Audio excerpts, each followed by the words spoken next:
So in this last section, actually, we're going to look or explore how we find chemical formulas. In the first part, we're just going to deal with the data, like how do we handle data to calculate the chemical formula of a compound. In the second part, we'll actually tie that to an experimental method. So think about this. C4H10, that's the compound from earlier that we did the calculation of the mass percentages and molar mass. If you can go from a chemical formula and find percentages in a compound, like what's to stop us from going the other way around? Why not have percentages and then use that to find the chemical formula? And it turns out this is actually very doable. Now, there's one caveat, one kind of warning in doing this, and I'll explain that to you when we get there. But this is what you'll do. You'll take the mass of each element. So this is mass of each element in the compound. So for example, we'll take the grams of carbon and we're going to take the grams of hydrogen. And what we'll do is we'll convert that over to moles. So for example, for carbon, it's going to be 12.011 grams for every 1 mole. And we, of course, we'll have to have numbers here. And then for hydrogen, we'll do exactly the same thing as 1 mole of hydrogen for every 12.011 grams. So we'll have converted, looking at the units and the way they cancel, we'll have converted to moles. Now, remember, moles is related to the number of atoms in a compound. And what does a chemical formula tell us? Well, C4H10 is a molecular formula. It tells us the exact numbers of atoms in the compound. But C2H5, for example, is an empirical formula. And there's actually a ratio of the atoms that you could calculate from that formula. For example, there's 5 atoms of hydrogen for every 2 atoms of carbon. So remember, when we do moles, we get to sort of that atom level or mole level, which is related. So what we'll do is we'll take the moles and we'll find the element mole ratios. If it was C4H10, then we would take, for example, the hydrogen moles and divided by the moles of carbon.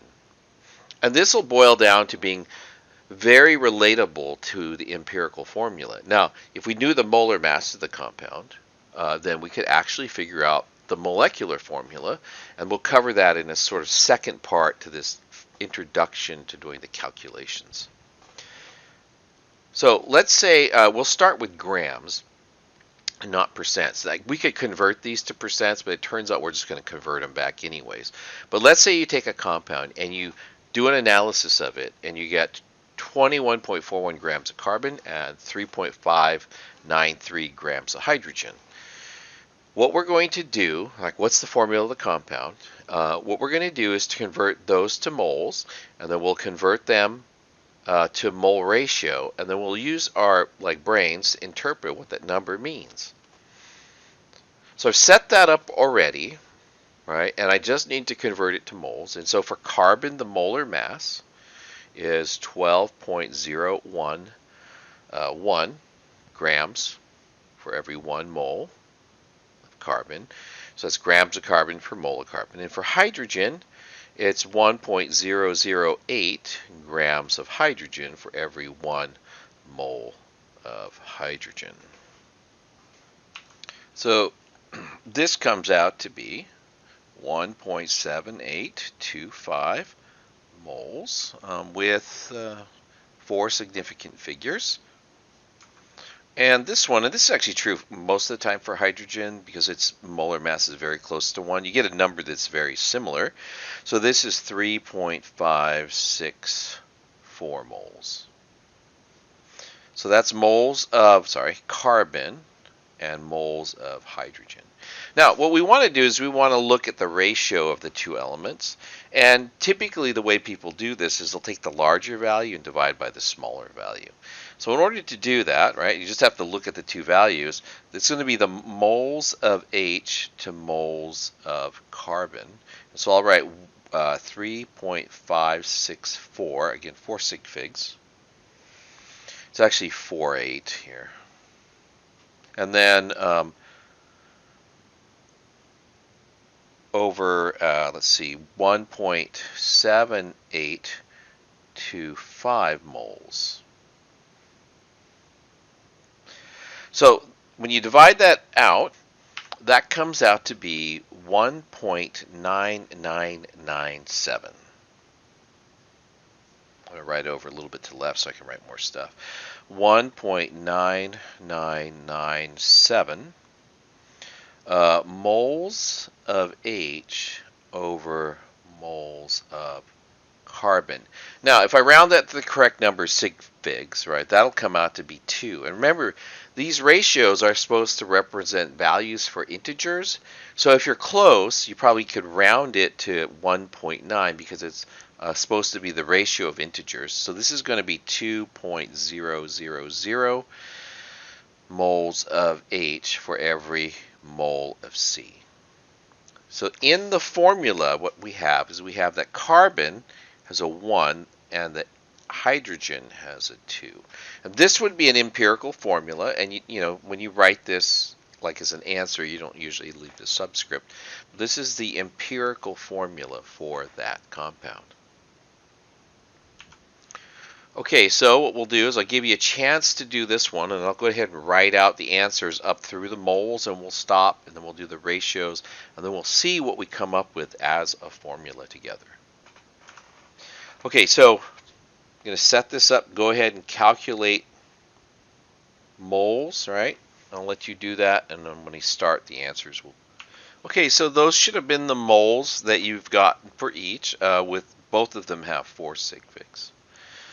And now what we need to do is come up with a ratio. And again, which one do you divide by, right? You usually divide by the smallest, and so that's just to give us whole number ratios, and those are actually just easier to interpret.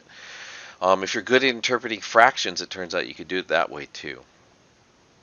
But we'll do this the sort of the standard way.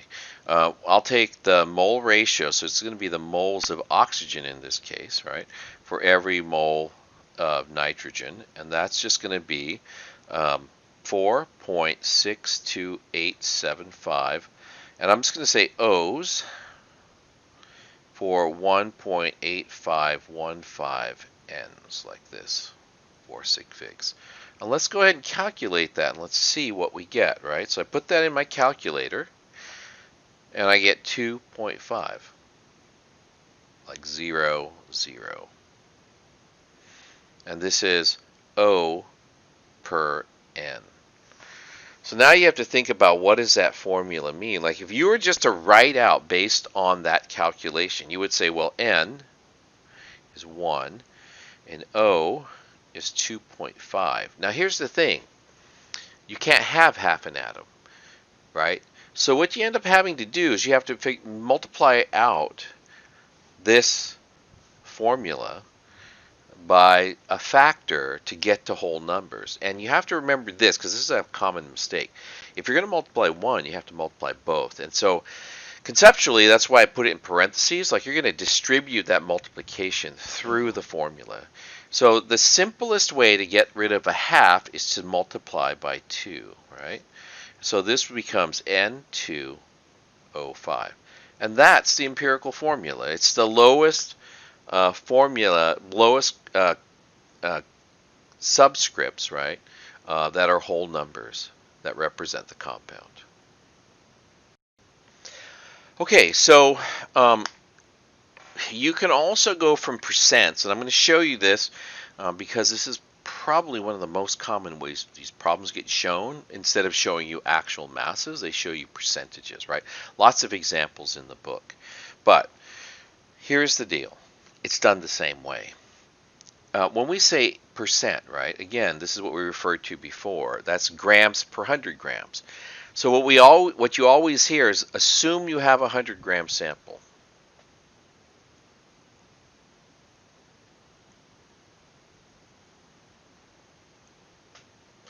Well, if you have a 100-gram sample and it's 59.24% carbon, well, then there's 59.24 grams in that 100 grams. So these percentages, the way you look at them, right, You just look at them as grams of carbon, grams of hydrogen, and grams of nitrogen. So with that in mind, we convert it over like this. Now we have three elements to deal with. And what do you do when there's three elements to deal with? You have to convert all of them to moles, and you have to convert that into ratios. And in order to do it, right, you're going to have to divide still by the smallest to get like numbers that are bigger than 1 so that you can easily interpret the formula, or relatively easily interpret the formula. So what I'm going to do is go ahead and let you do this as an exercise. And go ahead and pause, and when we come back, I'll have it worked all the way out to the ratios. Okay, so I left some of the work out, but feel free to fill in the work. So we get 4.9321 moles of carbon after converting to moles, and these are the numbers that you see when you convert each of those substances to moles. Now, what I did is I circled the moles N because that's what I divided by, and when I do that, I get a ratio of carbon to nitrogen of 2, hydrogen to nitrogen to 2.5, and then nitrogen to nitrogen is 1. So technically you do divide it. Most of the time people don't write that because you're dividing the mass of the number by the mass of the number. Also, I wrote it as an integer because it's exact, because I'm just dividing a number by itself. So what does that mean the formula is? Well, write it off like this. It's going to be C2H2.5N. And again, same kind of analysis. It's a 2.5, so what I need to do is multiply by 2 to get rid of the half. Now, you could have factors that are like 2.333, you would have to multiply 3. You might have 2.25, which would have to multiply by 4. And then always check to make sure you have an empirical formula, okay, that they're whole numbers, that can't be divided and made smaller. So I'm looking at this, and I'm going to multiply everything by 2. Again, it's good practice, put parentheses around the whole thing, so when you multiply, it's in your head that you're multiplying everything. And that will be C4H5N2, like that. Okay?